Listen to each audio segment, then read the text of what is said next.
भगवान के संकीर्तन करें। कैसे संकीर्तन करें?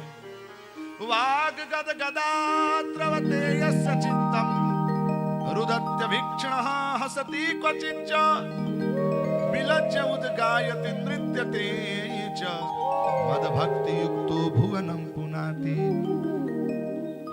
भगवान कहते हैं कि ऊचैर भाषा तु कीर्तनम, भगवान की कीर्तन, भगवान की लीला का कीर्तन, भगवान के दिव्य नाम का कीर्तन उस भाव से करना चाहिए जैसे वाग गद गदा द्रवते यस्य चित्तम। भगवान की कथा करते समय, भगवान का कीर्तन करते समय वाणी अवरुद्ध हो जाए, कंठ भर आए, नेत्रों से अश्रुपात होने लगे, शरीर पुलकित हो जाए, रोमावली खड़े हो जाएं और अचेतन अवस्था में कभी भगवान की उस दिव्य झांकी को देख करके विलज्ज हो करके, लज्जा का परित्याग करके कभी हंसने लगे, भगवान की उन बाल लीला को देख करके अरे भगवान, मन में ही बैठे बैठे हंसने लगे, कभी भगवान के उनके करुण दिव्य लीला को देख करके रुदन होने लगे, कभी नृत्य करने लगे, कभी हंसने लगे, कभी गाने लगे, कभी रोने लगे।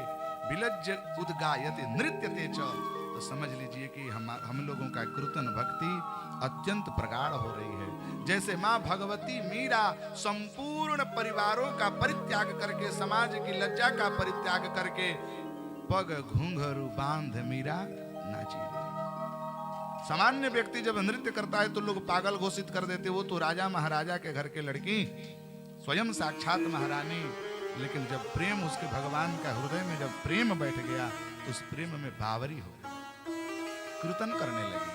और जीवन का सबसे परम कल्याण होता है कीर्तन ही।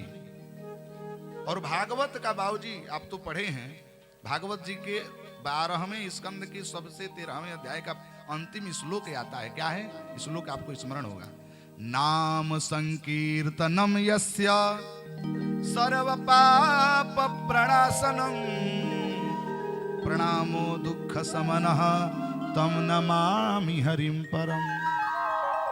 मानो भागवत का परम सिद्धांत यही है कि जीवन का सर्व सार्थक, सर्व सिद्धांत नाम संकीर्तनम, भगवान का कीर्तन करें, संकीर्तन करें। अब मैं प्रयास करता हूं और ये होना चाहिए आपके घर में भी, समय निकाल करके कम से कम 7 दिन में 1 दिन भी निकालें, मंगलवार को निकालें, हनुमान चालीसा सुंदरकांड का थोड़ा पाठ कर लें, या आधा घंटा सोते समय सब लोगों को बैठा करके एक बार कीर्तन कर लें, श्री राम जय राम जय जय राम हरे राम हरे राम, कुछ भी कीर्तन करें।